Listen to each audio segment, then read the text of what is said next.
comedia, drama, fábula y poesía. Fahrenheit 895 con Rubén Cantor y Carlos Martínez.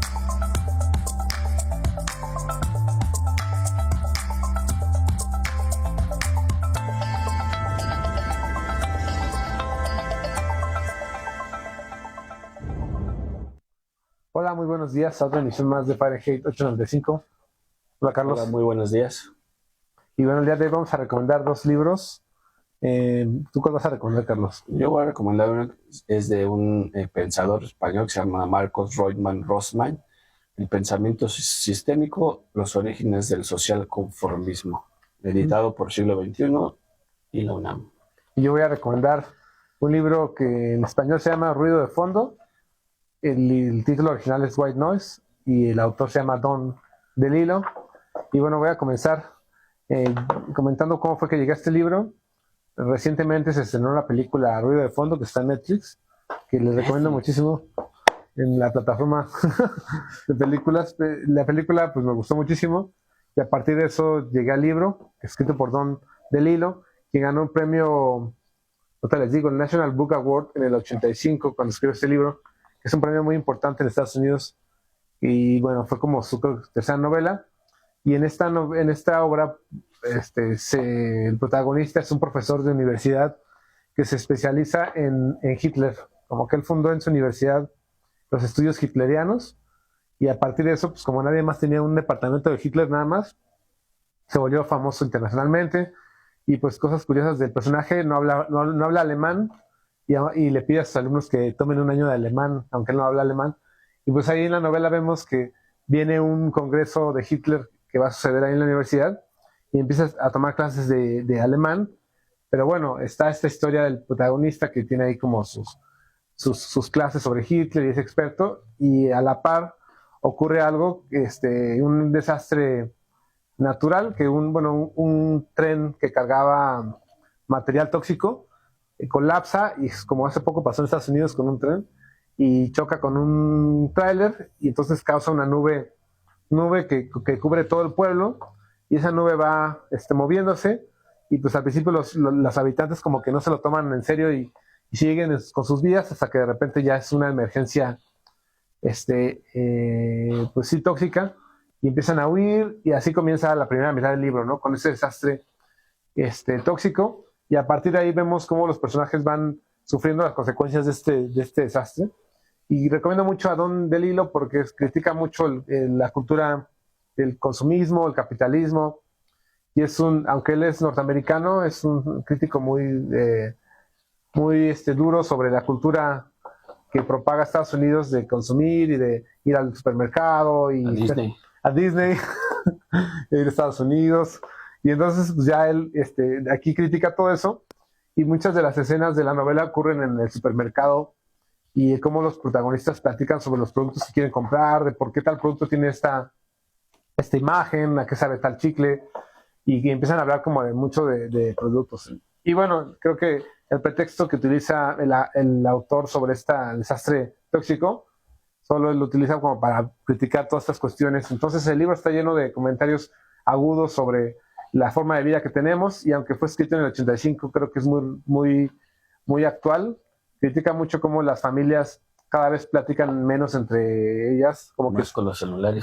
En esta época pues era con la televisión, que todo el mundo estaba viendo la televisión, pero pues lo podemos pasar ahora con los celulares y pues el libro está lleno de cosas divertidas, de aventura, de diálogos muy interesantes y le recomiendo mucho, antes de ver la película Ruido de Fondo, lean White Noise o Ruido de Fondo de Don DeLillo. ¿Ya sí está en producción en español? Sí, solo que es como medio complicado encontrarlo. Sí está en algunas páginas de librerías, pero al parecer no hay existencias en todas, pero sí se puede conseguir por ahí por internet. Ruido de Fondo, ya tiene la portada de la película, entonces vean la película y lean el libro. Muy bien. Bueno, hablando de capitalismo, Cantor, fíjate que ayer iba pasando por una librería, que no voy a decir su nombre, y me encontré, entre otras muchas cosas que tenía ahí en el exhibidor, que no voy a decir de qué, pero especialmente un libro que se llamaba El Estado Emprendedor. Uh-huh. O sea, viene reiterando esta idea que obviamente manejó Robert Nozick en su famoso libro, también escrito por principios de los 70s, en Estado Anarquía, que el Estado solamente se tiene que regular o tiene que regular algunas acciones de la vida de una sociedad, ¿no? En este caso, Robert Nozick decía que el Estado solamente debe estar con las actividades de seguridad y todo lo demás a las empresas, ¿no?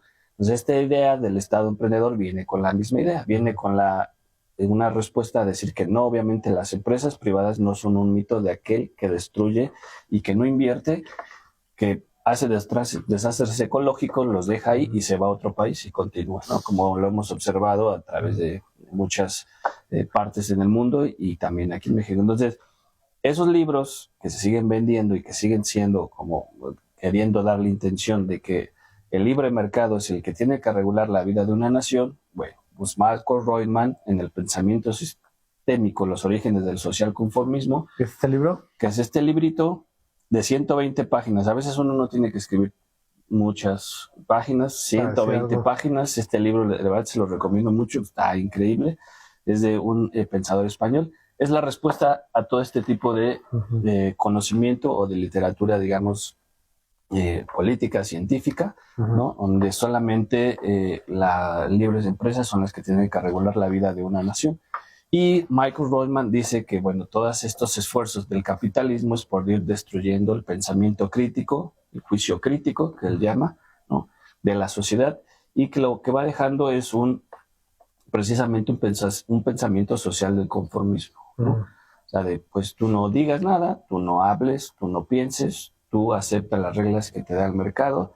Si te da un trabajo de 8 horas, 16 horas, pues acéptalo, ¿no? Al fin que tienes Instagram, Twitter, Netflix, Amazon, bla, bla, bla, no, pues ahí está tu vida. ¿Qué más quieres? Nintendo, Play. Muchos comerciales. Muchos comerciales. No, además. Se cayó Televisa, pero nació Netflix. Entonces siempre se cae un monstruo, pero surge otro gran monstruo, ¿no? Entonces, bueno, realmente este libro, no sé si ya se pueda conseguir, porque obviamente como viene de un pensamiento crítico de finales del año 2000 y pareciera ser que hoy en boga ya no se puede hablar de estos temas porque esos temas ya son algo anticuado, viejos, ya no sirve que hables de derecha, izquierda, ya no sirve que hables de nacionalismo. Ahora hay que hablar de la aldea global, de la inteligencia artificial, porque esos son los temas que nos dan cierto prestigio a la hora de estar discutiendo. Entonces, Reutemann es esta parte, entra a una discusión muy profunda desde que la URSS cae, obviamente, y bueno, empieza a hacer toda una reflexión de cómo todas estas grandes naciones que implementan el capitalismo como su sistema político y económico, pues van generando este tipo de individuos, ¿no? Y eso lo podemos pegar con las propuestas que hay ahora de estas ciudades de 15 minutos, ¿no? Donde solamente pues tú estás encerrado y tienes 15 minutos para irte a trasladar y de repente ya empiezan a haber ciudades muertas. ¿Por qué? Pues porque las personas supuestamente ya no tienen necesidad de salir a la calle, ¿no? ¿Cuántos parques se construyen a la vez que se construyen plazas comerciales? Pues sí, 800 plazas comerciales y un parque de 2 metros para que patinen ahí los niños, ¿no? ¿Por qué? Porque eso no es rentable para una ciudad, para una economía. Lo que hay que hacer es abrirle el mercado a capital, que contraten gente, que su gente que está trabajando gane una miseria, pero no importa porque ya tenemos un crecimiento macroeconómico suficiente para estar presumiendo. Bueno, entonces todas estas situaciones de las que hemos estado hablando son unas respuestas que hace Marcus Reutemann. No se van a realmente aburrir, aunque es un libro técnico científico, digamos, son 120 páginas, se lee muy rápido y esperemos que pues todavía lo puedan encontrar. Y realmente es una lectura muy, muy amable. Y bueno, repito, Ruido Blanco de Don DeLillo. Espero lo puedan conseguir o ver la película. Y bueno, nos despedimos, Carlos. Nos despedimos. Nos vemos.